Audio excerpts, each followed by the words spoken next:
2024 के अनुभवों को पीछे छोड़ते हुए आज हम 2025 में प्रवेश कर रहे हैं, जो मिथुन राशि के जातकों के लिए एक महत्वपूर्ण वर्ष साबित होने जा रहा है। यह वर्ष कई बदलावों और अवसरों से भरा होगा, जो आपके जीवन को नई दिशा प्रदान करेंगे। आपके सपनों को पूरा करने और नई ऊंचाइयों को छूने का यह एक स्वर्णिम अवसर है, लेकिन कुछ चुनौतियां भी साथ लेकर आ रहा है, जिनसे आपको सावधान रहने की आवश्यकता है।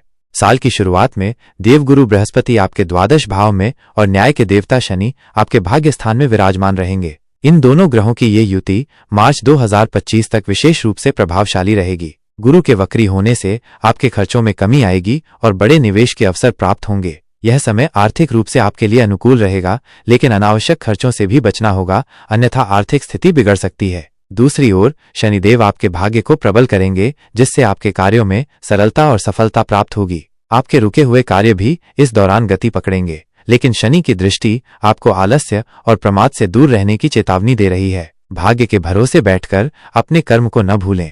29 मार्च 2025 को शनिदेव आपके कर्म क्षेत्र यानी दशम भाव में गोचर करेंगे। यह गोचर फरवरी 2028 तक प्रभावी रहेगा। शनि का यह गोचर आपके करियर के लिए अत्यंत महत्वपूर्ण साबित होगा। इस अवधि में आप अपने वर्तमान कार्य में नई ऊंचाइयों को प्राप्त करेंगे। जो लोग नया व्यवसाय शुरू करना चाहते हैं, उनके लिए भी ये समय बेहद अनुकूल है, लेकिन शनि की दृष्टि आपको अपनी मेहनत और लगन पर भरोसा रखने की सलाह दे रही है। शॉर्टकट अपनाने से बचें और किसी भी गैरकानूनी गतिविधि में शामिल न हों, अन्यथा गंभीर परिणाम भुगतने पड़ सकते हैं। शनि की दृष्टि आपके द्वादश भाव पर होने से आपको अपने खर्चों पर नियंत्रण रखने की आवश्यकता है। हालांकि इस समय बड़े निवेश के अवसर भी सामने आएंगे, लेकिन किसी भी बड़े निवेश से पहले अच्छी तरह सोच विचार कर लें और विशेषज्ञों की सलाह अवश्य लें। आपके कार्यक्षेत्र में परिवर्तन की संभावना भी बन रही है, जैसे कि नया व्यवसाय प्रारंभ करना, अपने व्यवसाय का विस्तार करना या फिर नौकरी में स्थानांतरण होना। शनि की 7वीं दृष्टि आपके चतुर्थ भाव पर रहेगी, जिससे आपके लिए प्रॉपर्टी और वाहन खरीदने के योग बनेंगे। लेकिन पारिवारिक विवादों से बचने की कोशिश करें और अपनी वाणी पर नियंत्रण रखें। शनि की दशम दृष्टि आपके सप्तम भाव पर व्यापार और साझेदारी में नए अवसर लेकर आएगी। नए क्लाइंट्स के साथ जुड़ने की भी संभावना है, लेकिन साझेदारी में पारदर्शिता बनाए रखें और किसी भी तरह की गलतफहमी से बचें।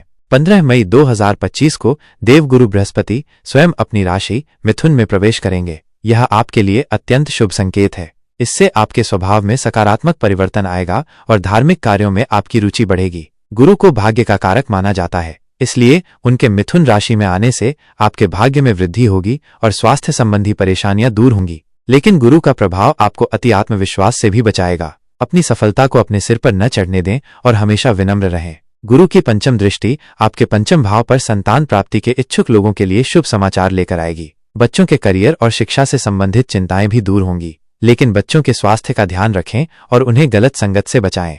शेयर बाजार में निवेश करने वालों को भी लाभ मिलने की संभावना है, लेकिन शेयर बाजार में निवेश सोच समझकर करें और लालच से दूर रहें। गुरु की सप्तम दृष्टि आपके सप्तम भाव पर विवाह के इच्छुक लोगों के लिए अनुकूल समय लेकर आएगी। व्यापार में भी नए अवसर मिलेंगे और साझेदारी में सफलता प्राप्त होगी, लेकिन अपने जीवन साथी के साथ संबंधों को मधुर बनाए रखें और किसी भी तरह के अहंकार से बचें। गुरु की नवम दृष्टि आपके भाग्य स्थान पर आपके भाग्य को और भी अधिक प्रबल करेगी। आपको किसी प्रभावशाली व्यक्ति या मार्गदर्शक का सहयोग मिल सकता है, जो आपके कार्यक्षेत्र में सफलता दिलाने में सहायक होगा। विद्यार्थियों के लिए उच्च शिक्षा प्राप्त करने के योग बन रहे हैं, लेकिन अपनी पढ़ाई पर ध्यान केंद्रित रखें और किसी भी तरह की लापरवाही से बचें।